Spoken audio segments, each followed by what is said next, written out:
Speaker Faustino D., and the honorable members of the House of Representatives, Senate President Pro Tem Sherwin Gatchalian, the Dean of the Diplomatic Corps, the Dean of the Diplomatic Corps and the Apostolic Nuncio to the Philippines, the Most Reverend Charles John Brown, and the Excellencies of the Diplomatic Corps, honorable members of the Cabinet, Manila City Mayor Isko Domagoso, AFP Chief of Staff General Romeo Browner and the Major Service Commanders, PNP Chief General Jose Melencio Nartates Jr., Philippine Coast Guard Commandant Admiral Ronnie Hill Gavan, First Lady Luis Araneta Marcos, my fellow workers in government, other distinguished guests, ladies and gentlemen, isang magandang araw po sa inyong lahat. Please.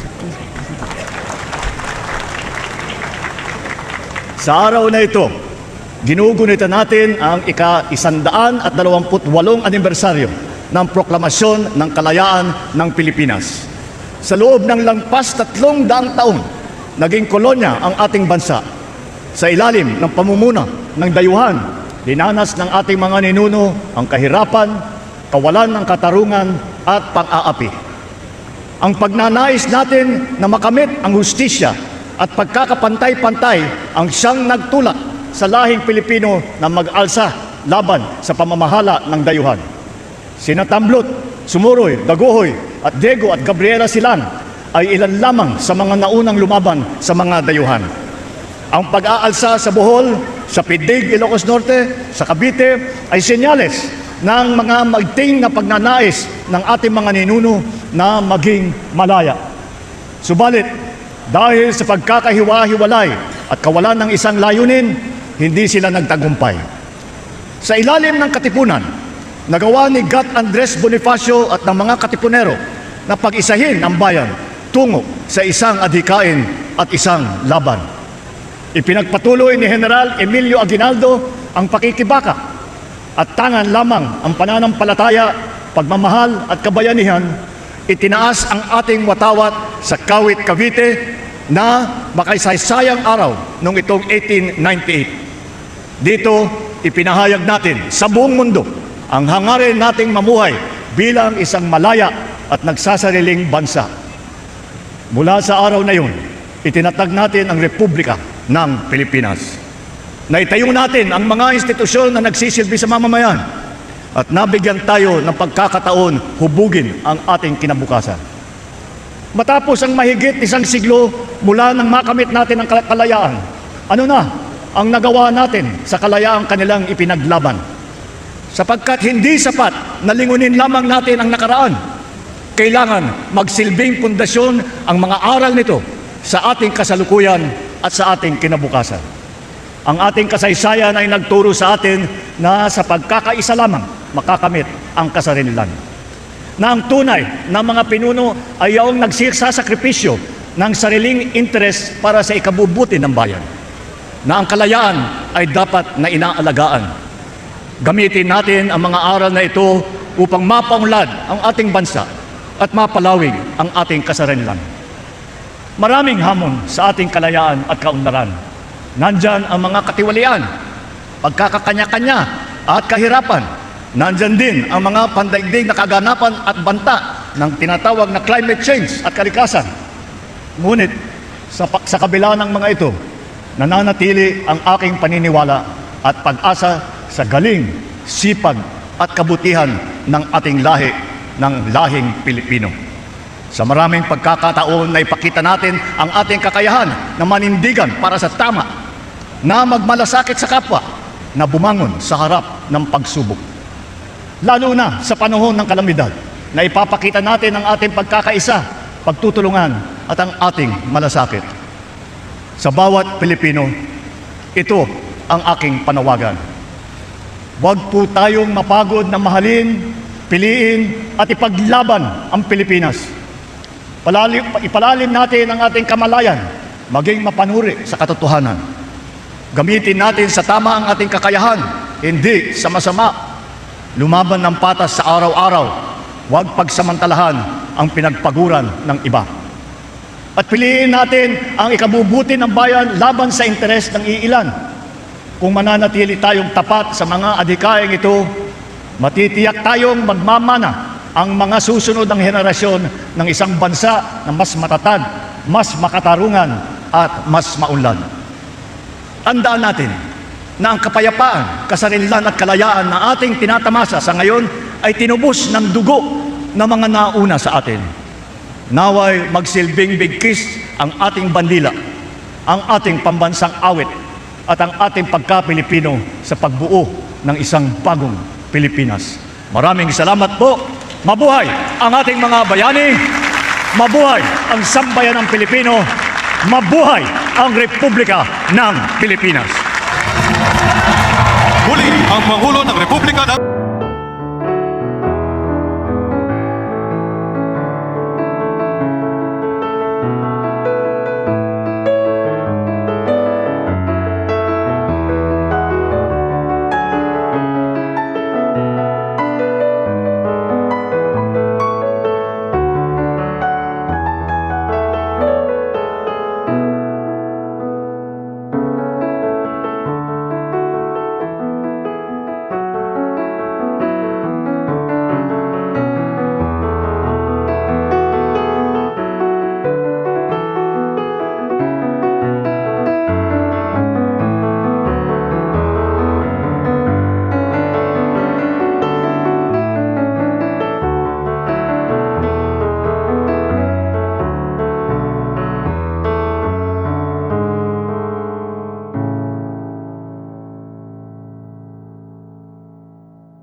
Mula sa katahimikan at tibok ng timbol ng ating mga ninuno, isinisilang ang sari manok, simbolo ng pag-asa, dangal at kalayaan. At sa kaniyang paglalakbay sa nakaraan, kasalukuyan at kinabukasan, isang tanong ang kaniyang hahanapin. Ano nga ba ang kalayaang pinapangarap ng bawat Pilipino?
Bago dumating ang mga mananakop, may sarili ng kultura, sining at pamayanang namamayani sa ating kapuluan. Dito unang natuklasan ng Sari Manok ang kalayaang mamuhay ayon sa sariling paniniwala, tradisyon at pagkatao.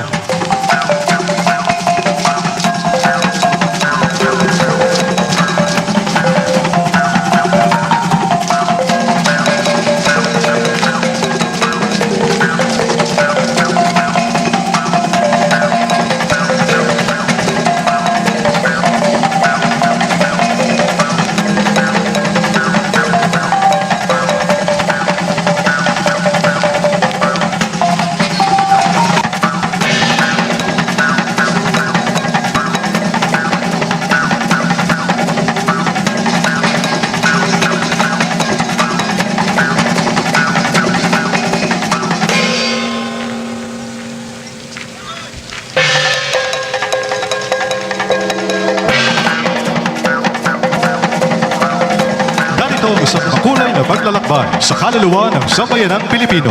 Ang Perlas ng Silangan, ang bayan ni Kabunyan, sa kultura'y hitik at mayaman. Mula Luzon, Visayas hanggang Mindanao, nabubuhay ang yaman ng ating kultura, mga epiko, pagdiriwang at mga tradisyong minana sa ating mga ninuno. Sa pamamagitan ng karosang ito, muli nating binubuo at inaalala ang mga alaala ng bayan. Mga alaalang hindi kailanman dapat malimot. Sapagkat ang kultura ay hindi lamang bahagi ng ating kasaysayan. Ito ay kalayaan iniingatan at buong pagmamalaking ipinapasa sa bawat henerasyon.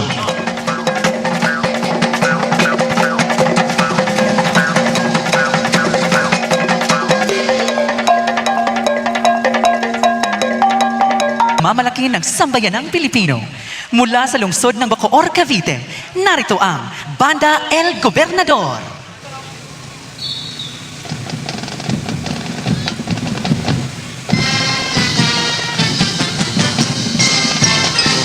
Ang Banda El Gobernador ng Bacoor, Cavite ay isa sa mga pinakatanyag na marching band sa lalawigan. Kinikilala sa loob at labas ng bansa sa pagrepresenta sa Pilipinas sa mga prestigyosong kaganapan tulad ng ika-127 araw ng kalayaan ng Pilipinas Parade sa New York City. Bilang kampiyon sa Bacoor Festival 2025 Marching Field Show Competition at itinanghal na Best Marching Band sa Antipolo City Fiesta 2025. Patuloy nitong ginagampanan ang papel bilang tagapagtaguyod ng mayamang pamana ng musikang Caviteño.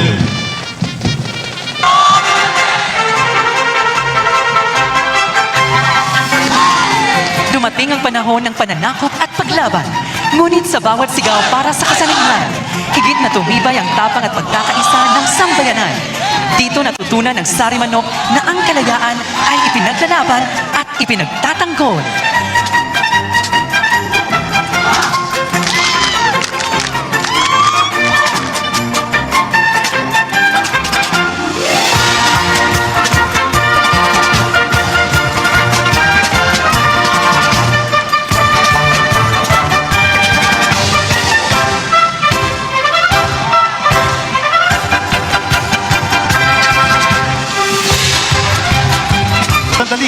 Na humubog sa diwa ng sambayanang Pilipino, ang mithing kasarinlan, pagdiriwang ng malayang bayan. Mga bayani na nangarap, mga revolusyonaryong piniling lumaban, at isang bansang nagkaisa sa iisang mithihin, ang kalayaan. Sa ibabaw ng mga pangarap ng mga henerasyong nag-alay ng buhay para sa kalayaan, tayo ay muling lumilipad. Sapagkat ang kalayaan ay hindi kailanman basta minana. Ito ay pinaglaban, ipinahayag at ipinagtanggol ng sambayanang Pilipino.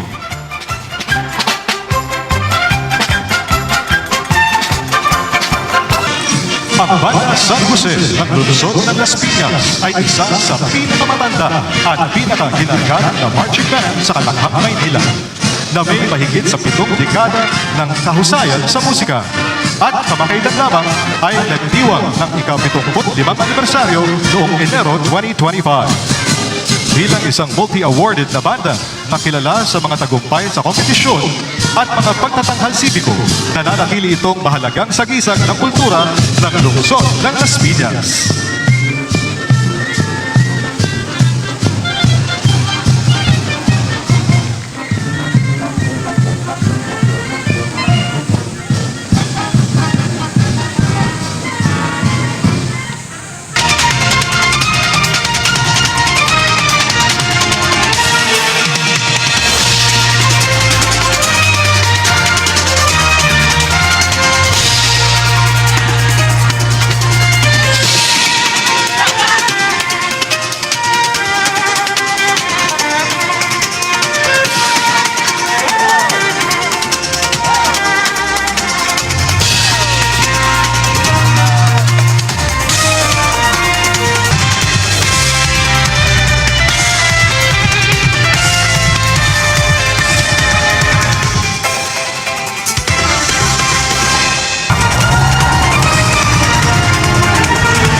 sa Bulacan Marching Band Competition sa ilalim ng Singkaban Festival 2024-2025. Patuloy nito pinangangalagaan at itinataguyod ang mayamang pamana ng musikang pangmarcha ng mga Pilipino.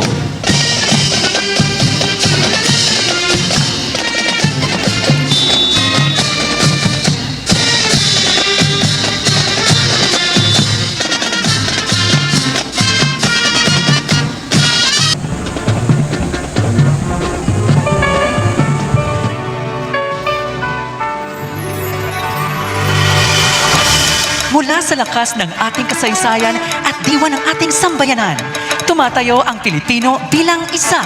Nagkakaisa, may pagmamalaki at handang humarap sa mundo ng may dangal at tiwala sa sarili.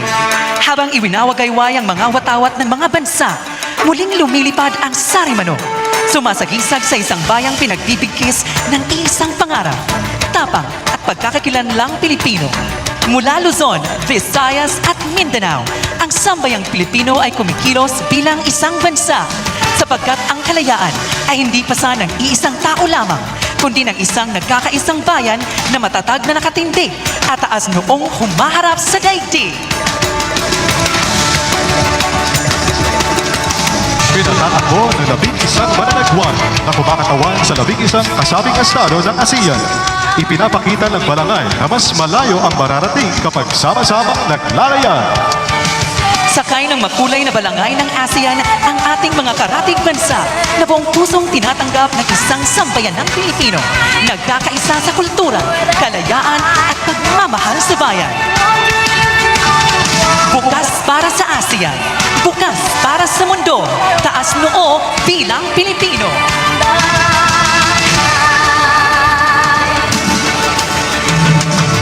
The stars above, they light the way from golden dawn to dusky gray. We tread of hope today. With every shore, we dream forward. One mission, one ocean, together in motion. We rise, we shine, we reach for the sky. One heart, one dream, through the waters we gleam.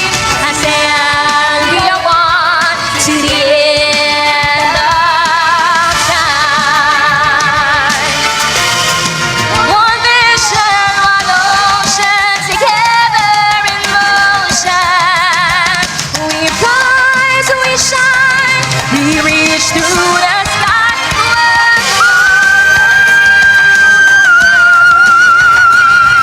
I say, we are one through the end of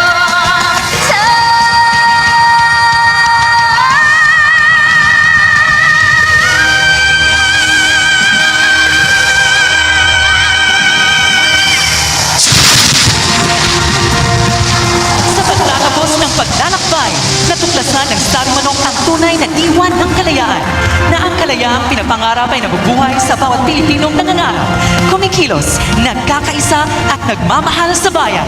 Mabuhay ang sambayan ng Pilipino! Mabuhay ang kalayaang pinapangarap!